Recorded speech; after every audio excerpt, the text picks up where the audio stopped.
Welcome to TGS, Transform, Grow, Succeed. This podcast is about your work as a caring professional and the ideas that we can share to elevate and expand what we do to ensure that those we serve get the very best of what we have to offer. My name is Dr. Tim Gravoy, Executive Director of TGS Educational Consulting, and I'm excited to introduce Mr. Clark Tenney, Superintendent of Prescott Unified School District in Arizona. Clark Tenney is himself an honors student from Prescott High School, and he moved to Prescott in 1983. After serving a mission in Japan and attending Brigham Young University with his wife, Sonia Hinton, he began teaching in Utah. And Clark's career led him to Tokyo, where he taught at an international school and coached cross-country and track teams. Now, the Tenney family, including their 5 children, spent 12 years between Tokyo during the school year and Prescott in the summer, permanently relocating to Prescott in 2007.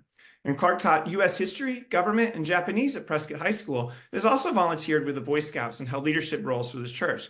Clark earned a master's in educational leadership and served as principal at Abaya Judd Elementary. In 2008, you were an assistant principal at Prescott High. Later, you joined the district office, and you were a Fulbright scholar whose research took you to Finland. That's very impressive, and where you observed best practices. You implemented what you've learned in Prescott schools throughout your career as a school leader. 2021, you were appointed to the Prescott City Council, and in 2023, you were selected as the new superintendent of Prescott Unified School District. And Clark, you've served as superintendent since July 2023. And when not doing all of this and helping Prescott students learn and grow, you can often find Clark outdoors in Prescott National Forest, in Granite Dells, or on Prescott's other incredible trails. And I'll tell you what, if you're not from Arizona, they really are incredible. Lots of great birding, mountain biking, hiking, or running. And Clark, did I get all that right? That sounds good to me. Yeah. Excellent. And you really have had an impressive career, which makes it just all more interesting to kind of have the conversation that we are. So you're involved with something pretty interesting in terms of solving a problem that's in front of many school leaders and many educators. And that's, essentially to provide an innovative solution to providing affordable housing for teachers that Prescott Unified School District has been pioneering, it looks like, for a couple of years now. And essentially the solution is build homes for teachers. Clark, would you tell me a little bit more about how Prescott Unified got into the construction business? Sure. So this is a relatively new problem for school districts like ours. We're in a rural part of Arizona, but it's not what most people might think of as traditionally rural. There's about 48,000 people right in Prescott. Within our school district, there's 68,000 residents. And we're right next door to 2 other towns that are between the 3 of us. There's about 150,000 residents in the area. So rural, yes, in terms of not being in the capital, Phoenix.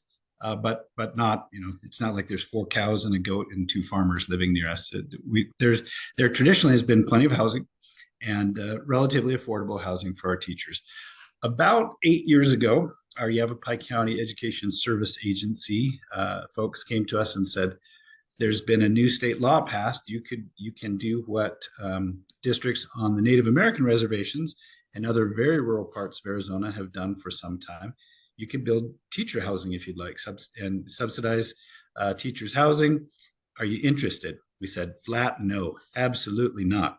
We're focused on math scores and English scores and helping kids graduate and all the typical things, plus all the things that the schools are asked to do in addition to that, right? Provide therapeutic counseling and nurses and lunches and transportation, all these things. We're trying to do as many of them as we can very well. Are we interested in being landlords? We are not. Thank you very much. Have a good day. So fast forward maybe 5 years, and the housing market has changed throughout the United States, as you know, and your listeners certainly know, and it's definitely changed here in Prescott. We're more of a people think of Arizona, and they probably think cactuses, desert, things like that, and it's certainly much of Arizona. We're up in the mountains. We're a resort town. There's snow on the ground outside as we speak. We're about a mile high. We're actually a little bit higher than Denver here. And it's seen as kind of a resort/tourism town. And a lot of people have discovered this in the last, it's been an ongoing process for about 20 years, but particularly the last 5, 6, 8 years, lots and lots of people wanting to move into town. Housing prices have gone up substantially. I know that there are many places in the country that are more expensive than this, but we're a rural part of Arizona and the median home price is $640,000. That's out of reach of our teachers for sure. You're probably aware that Arizona funds its K through 12 schools among the lowest in the United States of America. Depends on the different reports you see from year to year, but we're anywhere from 51st out of the 50 states in DC all the way up to 48th. Most recent one I saw from the Education Law Center said we were 50th out of 51. So there's not a lot of funding to pay anybody, including teachers. We pay our teachers better than the state average, which is great considering we don't have any access to local funding that other districts do. But we had a lot of people just couldn't afford to live here.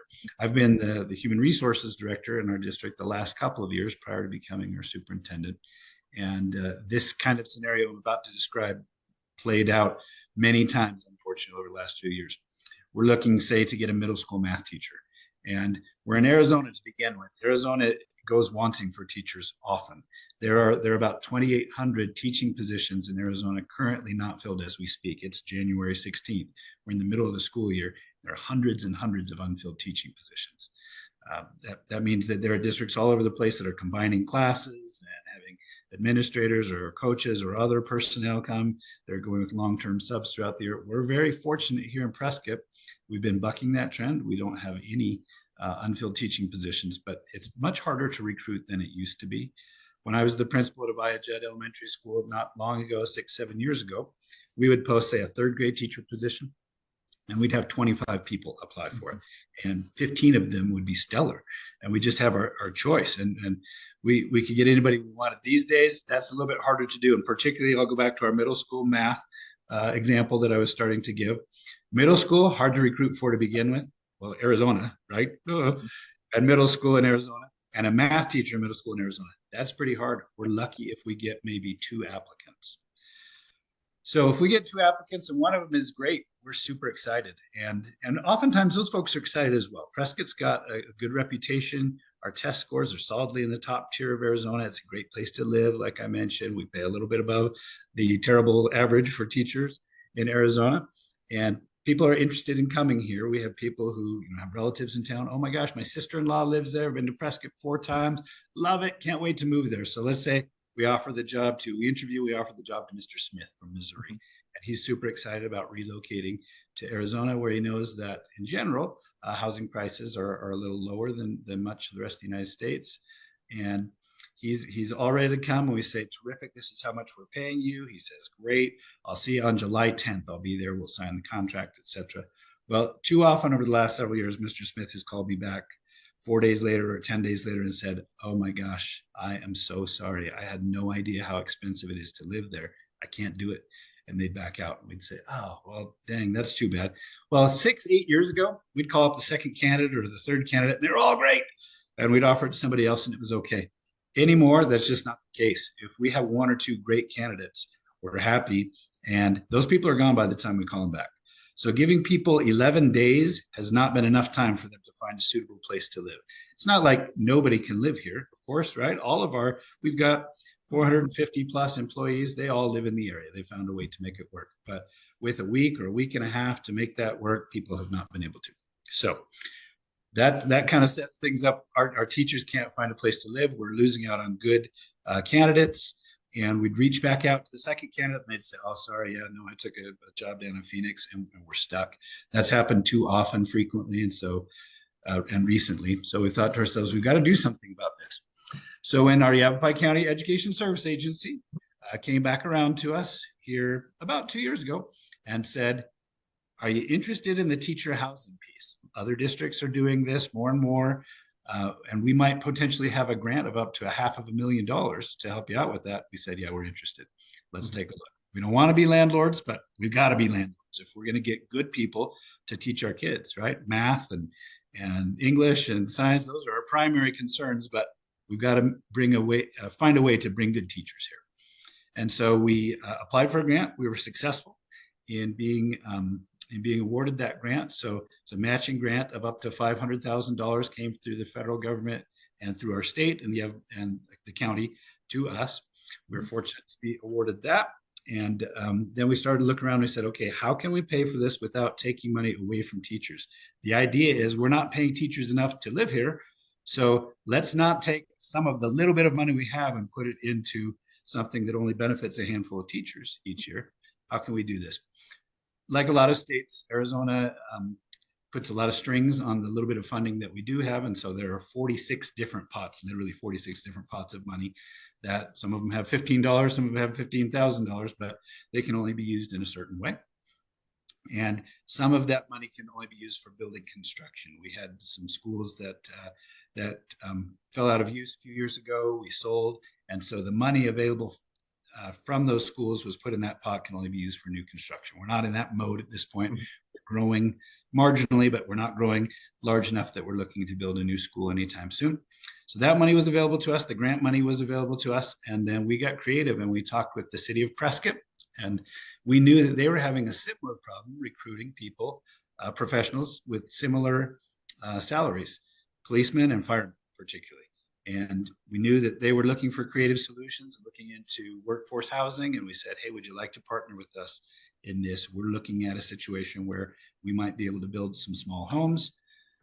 Could you cost share with us? We could make a couple of those homes available. So that's what we did. And I can give you more information about that a little bit later. But that's the long answer to a short question, why and how we got into this. And I'm happy to talk to you about the structure of things, but you probably have some questions. Go ahead. Oh my goodness. Well, it really is just a beautiful and just very clear straight line about how you did that. Because what you're describing is a problem that it feels very new for Prescott Unified, but isn't necessarily very new for school leaders around the state of Arizona and around the country. As a principal of an elementary school here in Tucson, many times when I was recruiting teachers from out of state, this exact situation was I never thought that I would be in the real estate business myself of trying to find teachers apartments close by that were affordable. But I found myself and my assistant principal very often doing that because that was the only way that we could help a teacher from Ohio discover that, yes, they were ready for a desert adventure. It just wasn't going to happen if the logistics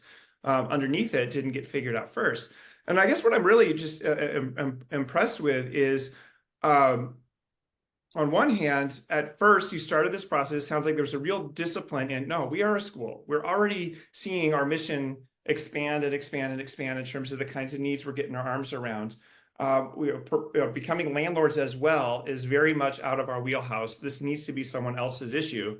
It sounds like there is nobody else solving this problem. It is absolutely our issue, and we have this opportunity. Let's go ahead and do it. What was there something that happened that was just, we have to? Yeah, so great question. And Tim, like you mentioned, this is something that other school districts have grappled with, and throughout Arizona, being from Arizona as well. On the Native American reservations, this is a common thing they've been doing for decades. Yeah. There literally was no housing available next to, say, Kayenta. And so they got into the business building apartments, et cetera, et cetera. This is something, as you suggested, we wanted to avoid, but things really came to a head over the last few years. And as we started to grapple more with the question, I'll back up and say, we did what you did in Tucson for years, pretty successfully. Said, you can't find someplace, let me make some calls, let me get with somebody. Pretty soon there was just nothing affordable available. Nothing. That's, of course, most of our teachers, especially if they're coming out of college, they're not looking to buy a median priced home in Prescott right out of the box. But that $640,000 price trickles down to everything. And the stock availability of homes for less than that is extremely limited. Apartments are fairly limited and very expensive. People were looking at paying double what would be considered affordable prices for housing. And thus, again, we were losing good recruits, people who wanted to be here, people who had the skills we needed, people who were our first choice. And as we said, what do we do about this? This grant idea was made available to us, and we started putting some things together.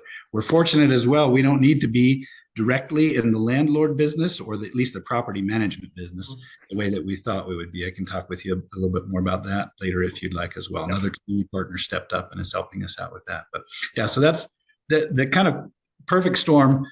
We're losing people all the time. And money becoming available to pay for almost a third of the entire project. That really helped a lot. It helps our local taxpayers, helps our teachers, and ultimately, we're sure it's going to help our kids. Well, the money definitely solves a lot of problems, and it sometimes it sounds like we just got to a point where we had to say yes to the opportunity. This is what it sounds like. Well, let's take a break, and when we come back, let's talk a little bit more about some of the logistics and some of just really the outcomes that the project was meant to solve. How is it going at this point? For sure. Tomorrow, I am privileged to be working with Tucson Unified School District, where I'll be hanging out with 300 amazing teachers to build inclusive classrooms for students with ADHD. Now, those 300 slots filled up fast. In fact, they filled up so fast that Tucson Unified asked me to create 300 more slots for their next training in March. Now, this is a training that's available online, it's available in person, it's available with me doing it live, it's available doing something that you can do absolutely at your own pace through an online course. But I'll tell you what, it's an important class because what it's going to do is really transform the way that we think about supporting students with ADHD. It's going to reduce our own frustration as we work through these symptoms in our classrooms, and it's going to make us more effective leaders in building these beautiful, warm, inclusive classrooms that we want to for students of all kinds of abilities and all kinds of diagnoses. So definitely, if you're interested, reach out. We've got a way to get it done. How many units are we talking about? How many people have you been able to recruit as a result of this? And if it is the first year, you just cut the ribbon, right? So it may be that you're looking forward to what that data might be. But whatever you're able to put some concrete facts to would be great. Or even I think that's great. Yeah, absolutely. So as we looked into how we might make this work, if we're going to get some teacher housing, we need to do it on school property. We're pretty limited in school property that's not being used for other things. We don't have vast campuses with open spaces and whatnot. Our high school's got about 1,500 kids, and it's on about 35 acres, which is small-ish for a high school campus that way. Many of our other campuses are similar. We don't have a lot of land that's going begging for use. We did find, though, on our largest elementary school campus, kind of a back corner that was a gravel lot that hadn't been used for years and years and years. And we said, what about this? So we talked with the city about what that would look like with utilities, et cetera, and determined that was going to be our best spot. The amount of land that we've got available, we could get up, and we looked at homes that would be available. There are a lot of pieces, a lot of moving parts, of course. But we determined initially we wanted to build 6 small homes. And again, as we entered this partnership with the city, they stepped up to fund a considerable amount, $503,000 in waiving the fees and engineering costs that they took care of for us, and extending wet utilities, sewer, and water to and from the homes from the street level. So that took care of a ton for us, almost a third of the entire cost. The entire project was about $1.7 million. It turned out for us for everything. And Grant took care of nearly a third. The city took care of nearly a third. And then this fund that couldn't go to curriculum or buses or teacher salaries or anything else, only to building construction, took care of the final about 40% of it. So that worked out well for us. And then we had an engineer design where the homes would be, and they're pretty nice. They're modular homes, so they're built off-site and then trucked up from the Phoenix area to Prescott and built on foundations. So each of them has their own foundation. They're separate from the other homes, et cetera. A little bit of light landscaping that we've done around, and we'll continue with that going forward. But they're 900 square foot detached homes with 2 bedrooms. The appliances are included. There's a washer, dryer, and refrigerator, stove, et cetera. All of them, they're really quite nice. They're not super big, but they're very adequate. We've actually got a neighboring district that applied for the same grant.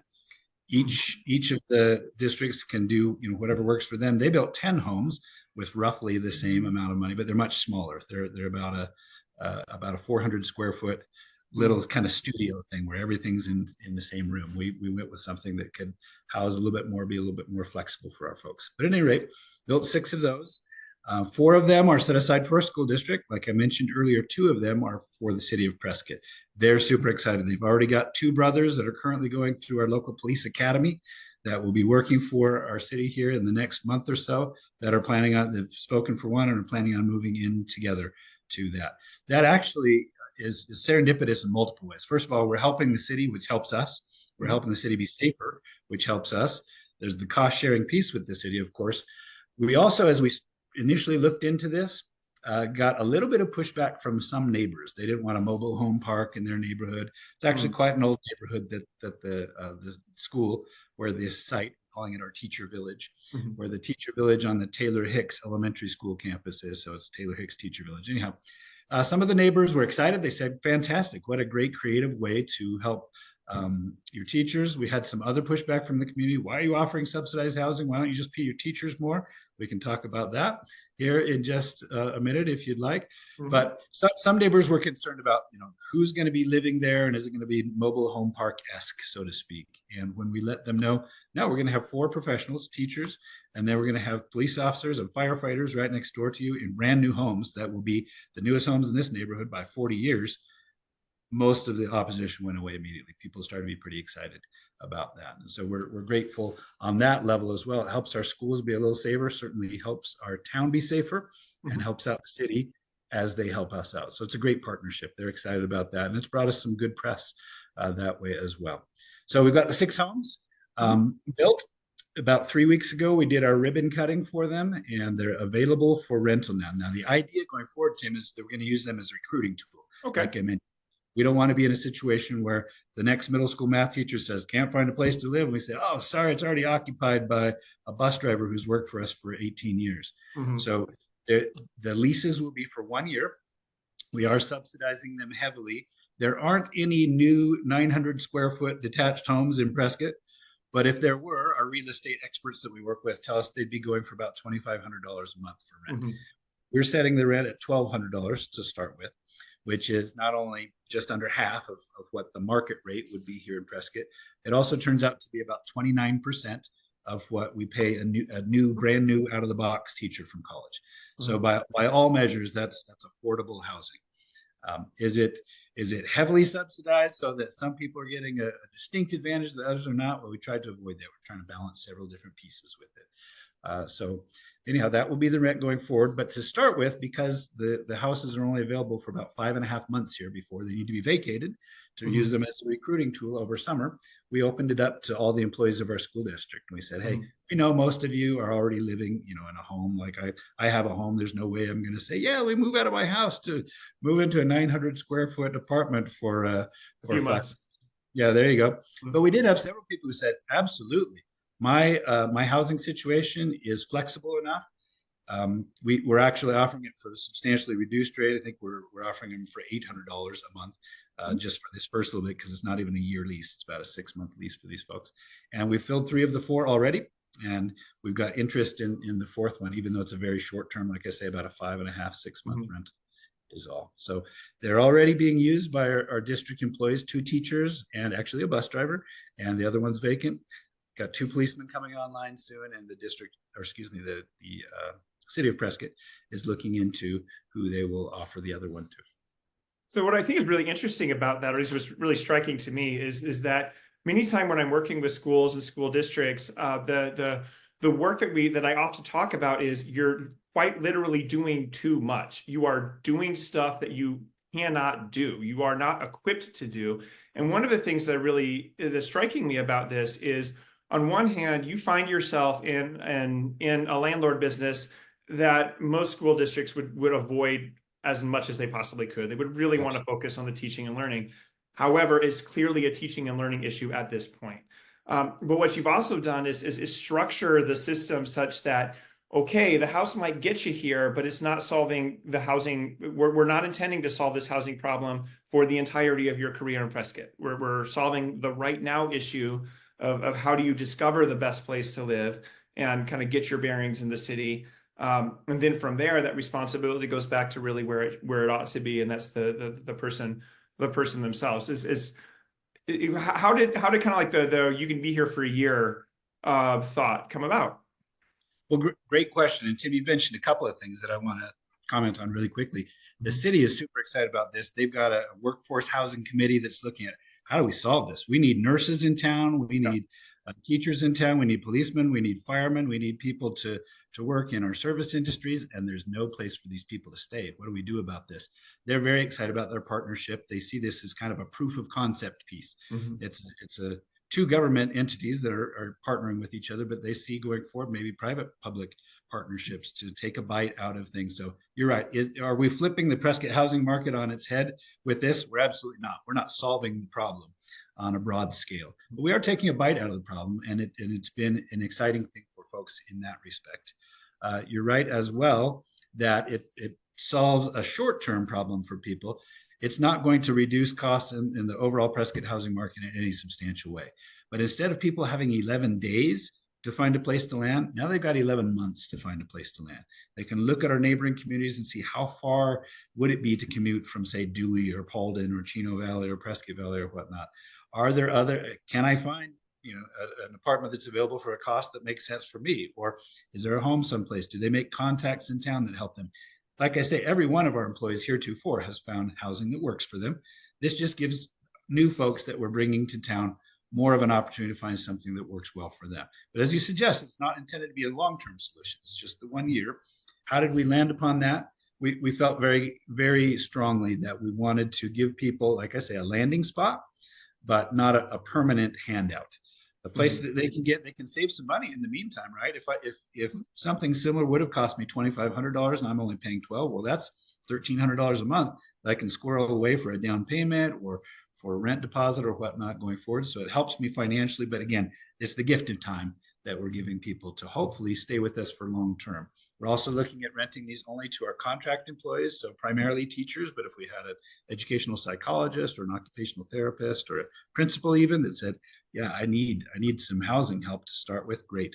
That helps those folks who are under contract to us for at least a year get established in Prescott. And typically, we're very fortunate. Again, we enjoy a great reputation. We're a pretty successful district. Once people start working for us, they say, I want to be here, which is great. The problem is getting people to start working for us because there's been this discrepancy between what we're able to pay and what housing costs are, which brings me back to the complaint that we've had from our community. A few folks saying, why don't you just pay your teachers now?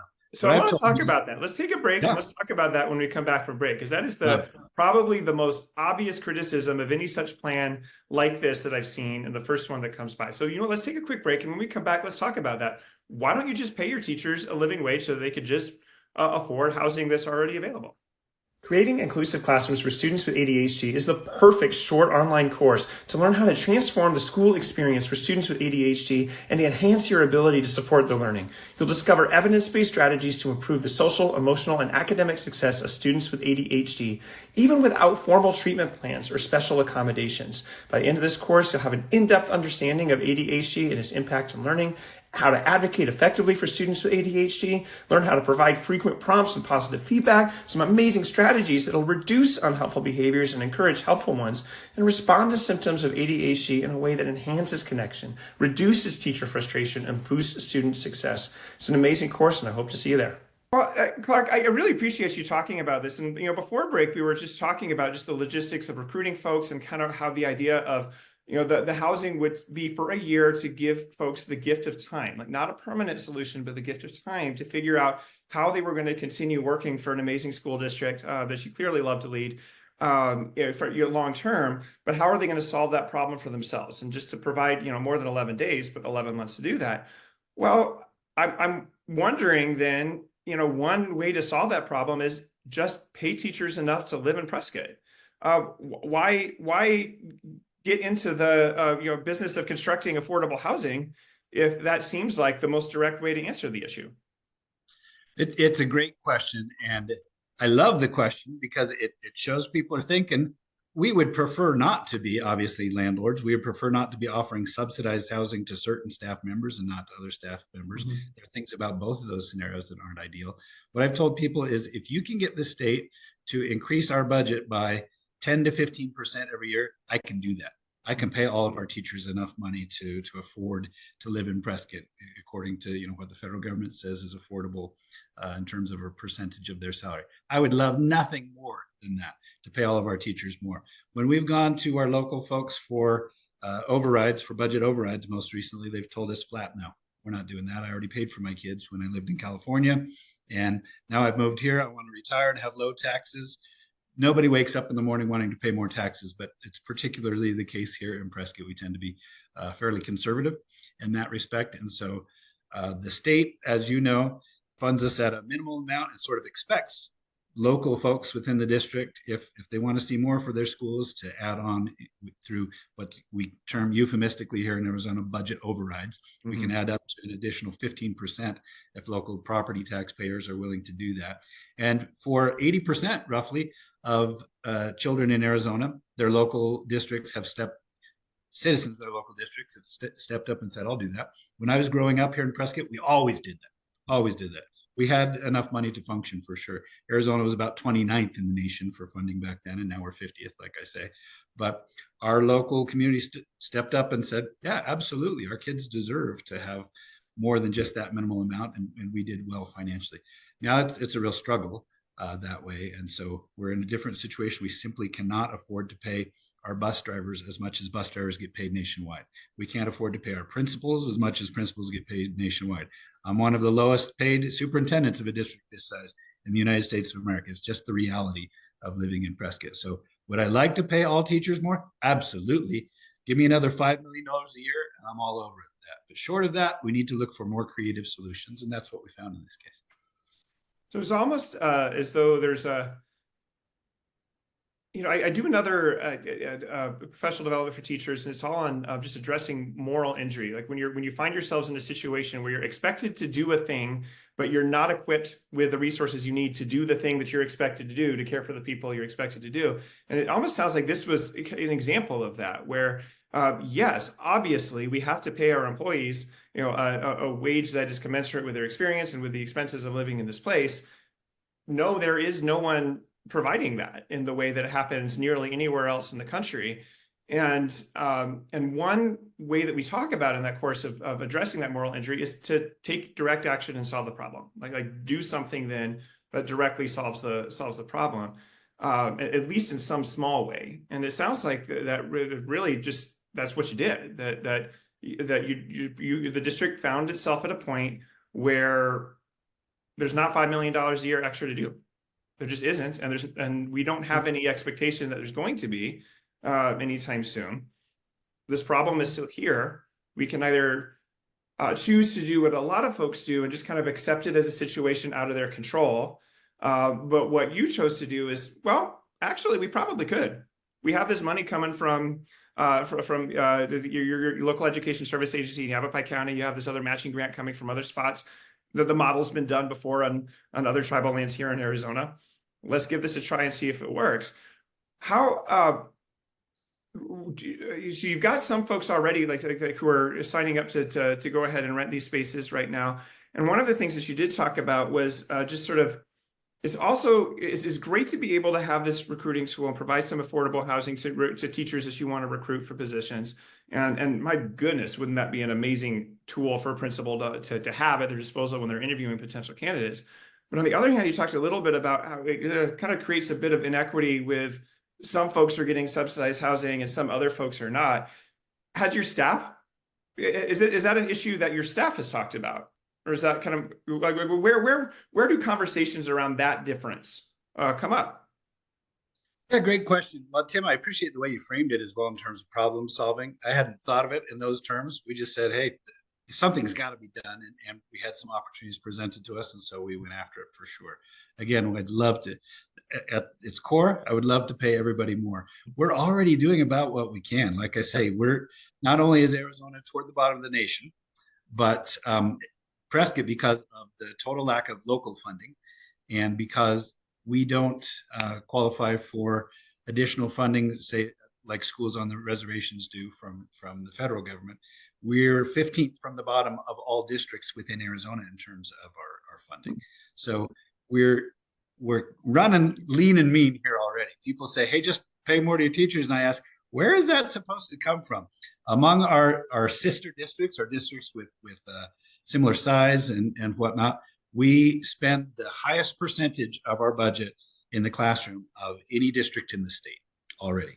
82% of all of the funding that we have goes to people. So where am I supposed to scrape that out from was the question that we had. The question that you just posed is a good one as well. How do our other staff feel about this? We've been very proactive about informing our staff where we're at financially. This is how much comes in and here's where it goes. We ask them, how much of our budget do you think goes to people? And they'll say 42%, 61%. When we tell them it's 82%, their eyes get really big and they say, wow, okay. Almost everything is going to us already. They appreciate that, I think, as well. They appreciate that we have, after 8 years in a row of no raises for teachers, in the past 8 years, we've increased teacher pay by 37%. That's significant to those folks. So they Mhm. recognize that, but they also recognize it's very difficult for us to bring new people in. And this maybe solves a problem for them. Instead of being a math teacher who gets nobody across the hall except for a long-term substitute, now a math teacher who gets somebody qualified who wanted to move here from Phoenix or Missouri or wherever it happens to be. So I think most of our staff see this as a win for them, even if they are not directly benefiting from it. They see the indirect benefit to them and certainly the benefit for the district. Well, that's, and I think, thanks for that. I think it's just for just sharing a bit about that, how that conversation goes. And that is one of the things that I think is really surprising, and certainly was for me, as just in my own school leadership journey of realizing, wow, most of our money is going to these amazing people. It already is when it comes down to it. And really would it, ultimately, who's going to help a kid learn and grow? It's just probably not something out of a box. It's an actual human being with the skills, knowledge, understanding, and dispositions to lead that classroom. And you really just solved one of the problems, one of the barriers that you were facing in bringing those folks in.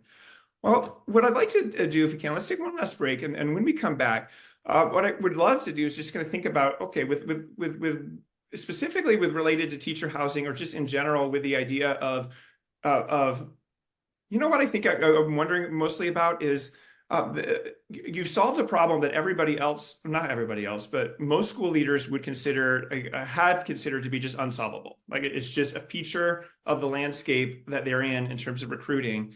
And somehow like that doesn't seem to be at all how you've approached that. You've approached it as, I'd rather not, but it is a solvable problem if we do X, Y, and Z. For you, just how might you recommend school leaders and go about this just in their own practice of, what, we've got a pretty big problem here. What is the difference between those things that really are just, they affect us, but we really can't do much about, versus it affects us a lot. And if we're creative enough, we can take some direct action and solve. Great. Yeah. We can talk about that right after the break. All right, absolutely. Welcome back, everyone. We've been talking with Superintendent Clark Tenney at Prescott Unified School District all about just a really innovative way of going about solving a huge problem that we're facing right now here in Arizona, and many districts are nationwide. And that's just, how can teachers afford to live where our schools are at, especially in places where teacher pay is really just tricky to figure out.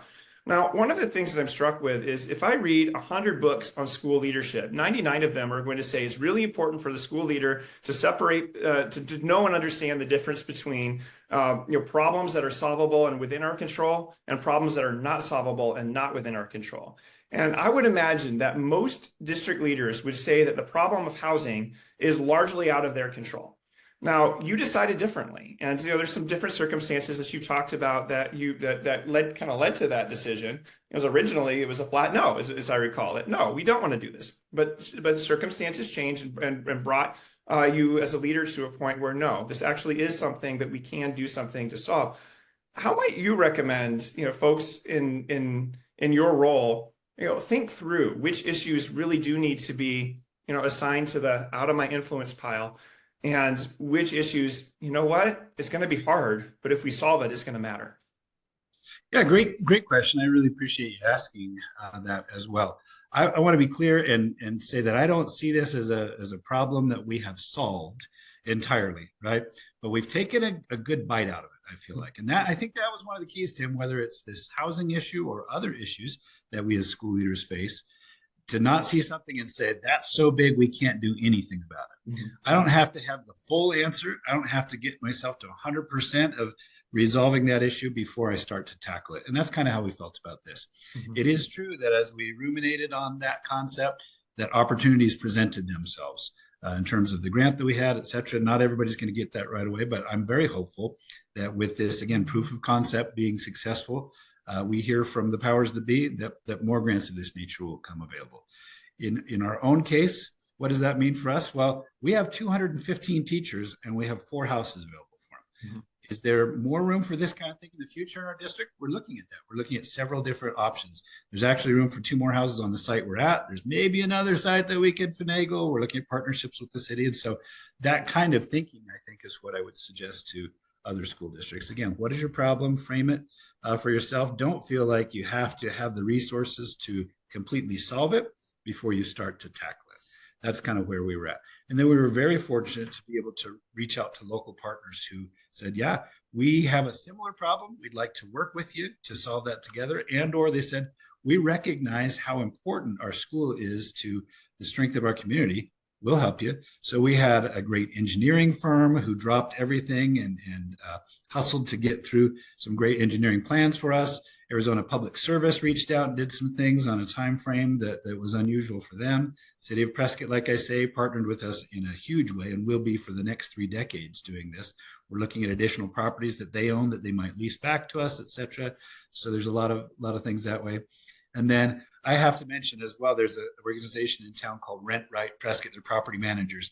And when they saw in the paper that we were doing this, they reached out and said, who's doing your property management? We said, well, we hate it, but we are. They said, no, you're not. We do it for free. So they have reached out and for no benefit to them at all, have said, other than strong schools help them, just like it helps everybody. They said, we'll do that for free. So they're going to do the property management. We said, can you do that for a year? They said, we'll do it as long as we own this business.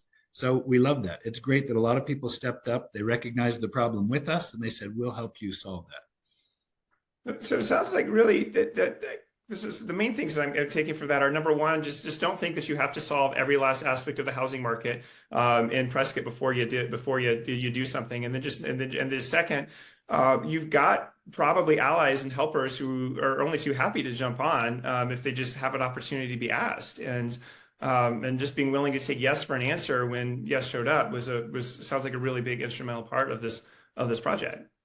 Yep, we're fortunate that way. For every person we have who wakes up in the morning and says, I don't want to pay new taxes, we got another person in town who says, our schools are important. How can I help? Well, that's just absolutely beautiful. And Clark, I just want to say, thanks to you again. Thanks to you again for being here today. And just really thanks for sharing this innovative solution to teacher housing with the listeners. And just beyond the teacher housing aspect itself, just kind of the way that problem has begun to be solved in Prescott, really, I think is instructive to how we tackle a lot of those really wicked systemic issues that we all face as school leaders. Listeners, I really hope you enjoyed the show. I know I certainly did. And I hope you reach out to me or Clark with your thoughts on your conversation. You can find Clark Tenney. Would it be all right if they found you on LinkedIn? Sure. Fantastic. And then you can find me on Instagram. I'm at TGS Educational Consulting. Until next time, may you have as many opportunities to be as good and generous to yourself as you are with those you serve.